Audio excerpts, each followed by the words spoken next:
8 நாட்களில் முடிய வேண்டிய விண்வெளி பயணம் 8 மாதங்களை கடந்துவிட்ட நிலையில் மார்ச் 19ஆம் தேதி பூமிக்கு திரும்ப உள்ளார் சுனிதா வில்லியம்ஸ். இந்நிலையில் அவர் பூமிக்கு திரும்புவதில் முந்தைய பைடன் அரசாங்கம் அரசியல் செய்ததாக அமெரிக்க அதிபர் ட்ரம்ப் எழுப்பிய குற்றச்சாட்டு பரபரப்பை ஏற்படுத்திய நிலையில் அது பற்றி அலசுகிறது இந்த தொகுப்பு. இந்திய வம்சாவளியைச் சேர்ந்த நாசா விஞ்ஞானியான சுனிதா வில்லியம்ஸ், இதே மாதிரியே புட்ச் வெல்மோர் அப்படிங்கிற இன்னொரு நாசா விஞ்ஞானி, இவங்க 2 பேரும் இன்டர்நேஷ்னல் ஸ்பேஸ் ஸ்டேஷனான சர்வதேச விண்வெளி நிலையத்தில் ஒரு ஸ்பேஸ் மிஷனுக்காக போன வருஷம் ஜூன் மாதம் இங்கேருந்து கிளம்புறாங்க. அவங்க இங்கேருந்து கிளம்பும்போது நாசா அவங்க கிட்ட சொன்ன ஒரே விஷயம், இது வெறும் 8 நாள் வேலை தான், ஜஸ்ட் 8 days. இந்த 8 நாள் வேலையை முடிக்கிறீங்க, திரும்ப பூமிக்கு வரீங்க, அவ்வளவுதான். சுனிதா வில்லியம்ஸ்க்கு இது 3வது விண்வெளி பயணம். ஸோ ஆப்வியஸ்லி விண்வெளி பயணத்தில் நிறையவே அனுபவம் இருக்கக்கூடிய சுனிதா வில்லியம்ஸ் தனக்கு ரொம்ப பிடிச்ச மீன் குழம்பை வீட்டிலேருந்து ரெடி பண்ணிவிட்டு தானும் சாப்பிட்லாம், தன்னோட பயணிக்கிறவங்களுக்கும் கொடுக்கலான்னு எல்லாத்தையும் அழகாக பேக் பண்ணிட்டாங்க, கிளம்புறதுக்கும் தயாராகிட்டாங்க. பட் விண்வெளி நிலையத்தில் ஒரு சோதனைக்காக போகக்கூடிய இந்த பயணம் தமக்கு ஒரு பெரிய சோதனையாக இருக்க போகுது அப்படிங்கிறது அப்போ அவங்களுக்கு தெரிஞ்சிருக்கிறதுக்கு வாய்ப்பே கிடையாது. எஸ், சுனிதா வில்லியம்ஸ், புட்ச் வெல்மோர் 2 பேரும் போயிங் நிறுவனம் வடிவமைச்ச ஸ்டார் லைனர் அப்படிங்கிற ஸ்பேஸ் கிராஃப்டில் இங்கேருந்து புறப்படுறாங்க. ஒரு 25 மணி நேரம் அவங்களுக்கான பயணம் இருக்குது. பட் பிளான் பண்ணபடி இந்த பயணம் அமைஞ்சுதா அவங்களுக்கு அப்படின்னா இல்லை. ஸ்டார் லைனர் ஸ்பேஸ் கிராஃப்ட் பூமியிலேருந்து கிளம்புன கொஞ்ச நேரத்திலேயே அதிலிருந்து ஹீலியம் கேஸ் கசிய ஆரம்பிச்சிருச்சு.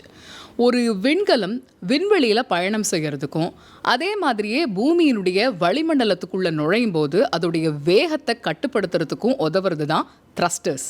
அந்த த்ரஸ்டர்ஸை இயக்கக்கூடியது தான் இந்த ஹீலியம் கேஸ்.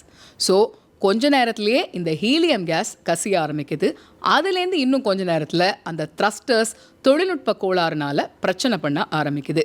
இப்படி அடுத்தடுத்த பிரச்சனைகள் வரும்போதும் பயப்படாமல் ஆட்டோ பைலட் மோட்ல இருந்து மேனுவல் மோடுக்கு மாற்றி விண்கலத்தை இயக்கி ரொம்ப பத்திரமாக சேஃபாக விண்வெளி நிலையத்தில் தரையிறங்குறாங்க சுனிதா வில்லியம்ஸும் புட்ச் வெல்மோரும். இவ்வளவு டெக்னிக்கல் ஃப்ளாஸ் இருக்குது, இதை நீங்கள் ஏன் முன்னாடியே ப்ரெடிக்ட் பண்ணல அப்படிங்கிற கேள்வியும் விமர்சனமும் நாசாவை நோக்கி எழாமல் கிடையாது.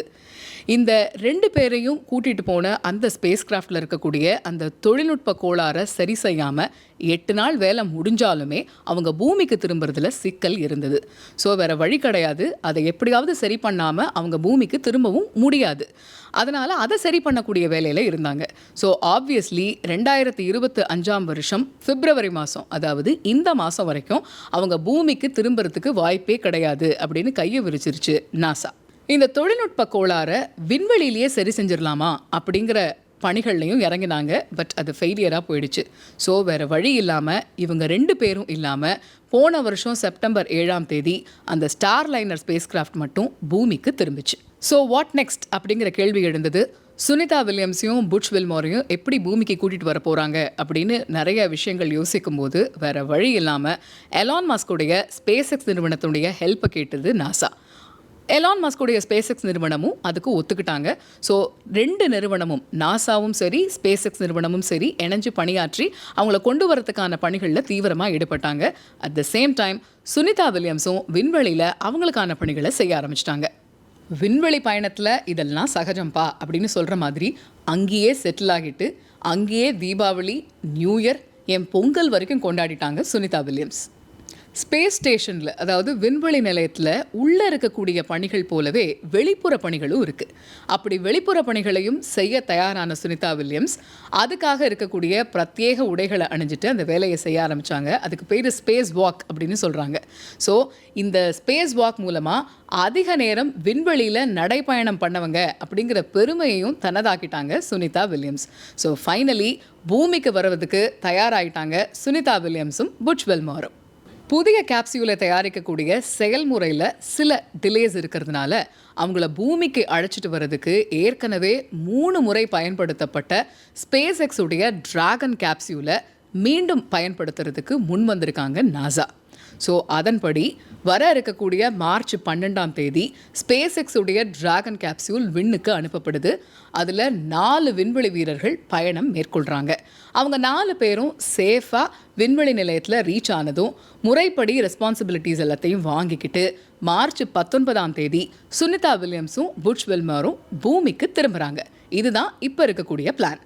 இந்த சூழல்ல தான் சுனிதா வில்லியம்ஸும் புட்ச் வெல்மோரும் பூமிக்கு திரும்புறதுல முந்தைய பைடன் அரசாங்கம் அரசியல் செஞ்சிட்டதா ஒரு பெரிய குற்றச்சாட்டை எழுப்பியிருக்காங்க அமெரிக்க அதிபர் டொனால்ட் ட்ரம்ப்பும் ஸ்பேஸ் எக்ஸ் நிறுவனர் எலான் மஸ்கும். பட் அப்படியெல்லாம் எதுவுமே கிடையாது. இந்த மாதிரி விண்வெளி பயணத்தில் இப்படி நடக்கிறது சகஜமான ஒரு விஷயந்தான். இந்த மாதிரியான எக்ஸ்டெண்டட் டிலேஸ் வரும்போது விண்வெளியிலேயே எங்களுக்கான பணிகளை நாங்கள் செய்ய ஆரம்பிச்சிருவோம் அப்படின்னு இந்த அரசியல் சார்ந்த குற்றச்சாட்டுக்கு ஒரு ஃபுல் ஸ்டாப் வச்சுருக்காங்க சுனிதா வில்லியம்ஸ். எது எப்படியோ 8 மாதம் விண்வெளியில் சிக்கிக்கிட்டாலும் வரலாற்று சாதனை படைத்த விண்வெளி வீராங்கனையை வரவேற்க காத்திருக்கு நாசா. செய்திகளை உடனுக்குடன் தெரிந்து கொள்ள உடனே சப்ஸ்கிரைப் பண்ணுங்க.